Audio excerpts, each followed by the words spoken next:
Good day, I'm Stephen McHugh, and this is your JIS News for Tuesday, March 28, 2023. The Appropriation Bill 2023, which outlines how the government will spend its $1 trillion budget, was approved by the Senate on Friday. The figure was outlined in the 2023-24 estimates of expenditure. The bill will authorize expenditure and allocation of funds to the various services and commitments of the government. Government is proposing to spend $665.7 billion on non-debt recurrent expenditure, $75.3 billion on capital projects, and $280.6 billion on debt servicing. The bill was piloted in the Upper House by Minister of Industry, Investment and Commerce, Senator Aubin Hill. The fiscal program aims to support the objective of reducing the public debt and debt servicing costs, thereby creating fiscal space to facilitate growth-inducing expenditure. Senator Hill points out that achieving the required fiscal balance and the corresponding primary balance remain a priority of the government. These, he indicates, are the operational instruments being utilized to attain a public debt of no more than 60% of GDP by the end of March 2028. The fiscal surplus is budgeted at $8.66 billion or 0.3% of GDP, while a primary surplus of $145.24 billion, equivalent to 5.5% of GDP, is projected for fiscal 23-24. Additionally, Senator Hill says revenue and grants projection for the fiscal year, which begins on April 1, is $896 billion, with tax revenue projected to account for 92%. Prime Minister Andrew Holness has called on the newly formed Constitutional Reform Committee to make public education a main priority. Mr. Holness, who was speaking at a briefing with the team last Wednesday, says this is important to the process going forward. There is a process, and a large part of that process is putting together a referendum, which the outcome of which is not guaranteed. It's not known.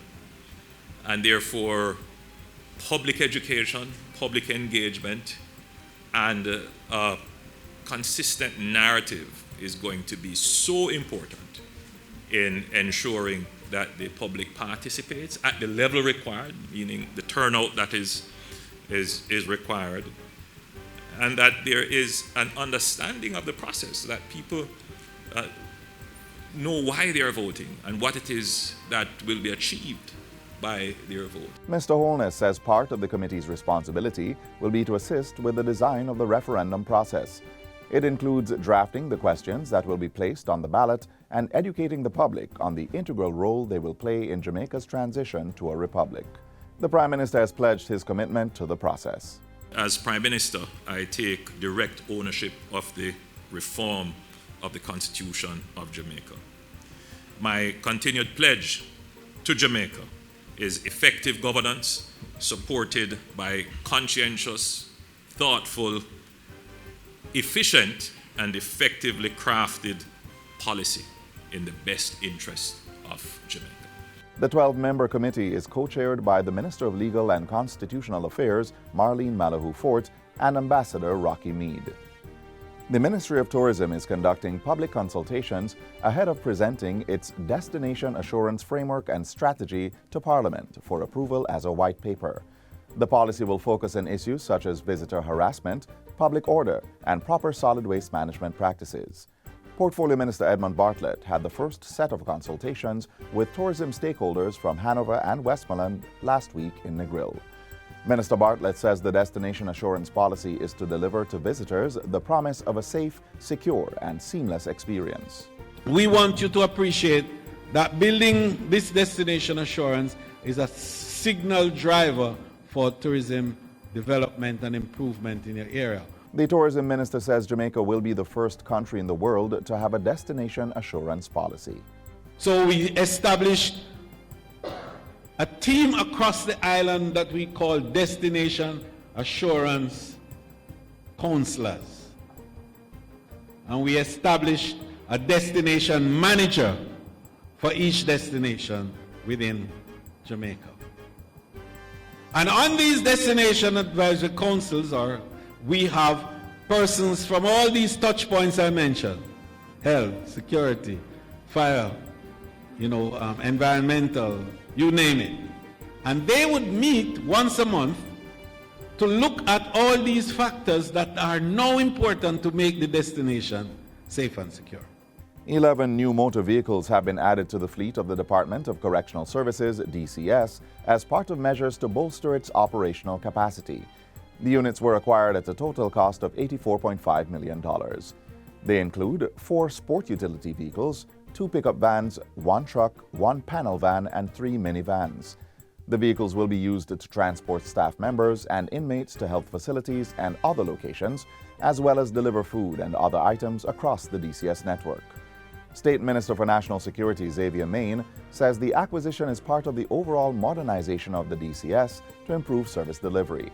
Minister Main was inspecting the vehicles at the Tower Street Adult Correctional Center in Kingston recently. The institutional arrangement is something that we have been looking at as part of the overall transformation. Important in all of this is mobility, and we are here today as part of the that component of mobility where we are adding vehicles, because what we do here, mobility is critical to the efficient operation of the department. The addition of the 11 new vehicles brings the total DCS fleet to 107.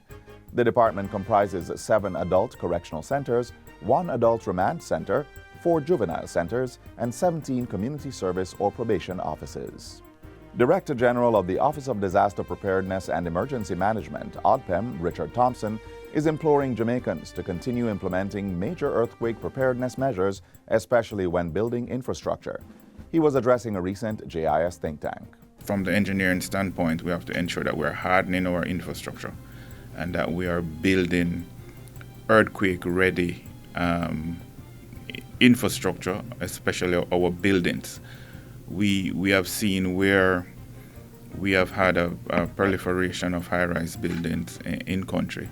So these buildings have to be earthquake ready. Mr. Thompson says factoring earthquake readiness is particularly important in the planning and development approval process. In looking at our engineering platform, we have gone to a more modern code system to ensure that our buildings and our infrastructure are properly engineered to withstand earthquake, given that the country is prone to earthquake. And finally, the Jamaica Cultural Development Commission, JCDC, is highlighting the coconut as its focus ingredient for this year's culinary arts competition.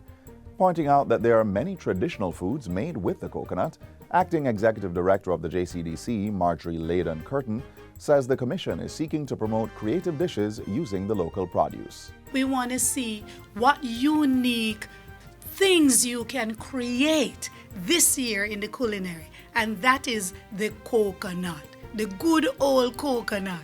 We know the traditional things it can do. We want you to enter and show us some creative, new things that we can do with coconut. Mrs. Leyden-Curtin was speaking at a recent JIS think tank. Participants can enter the culinary competition in 7 categories: batters and doughs, wedding and celebration cakes, traditional Jamaican dishes, knife skills technique, recipe writing, preserves and condiments, and wines and liquors.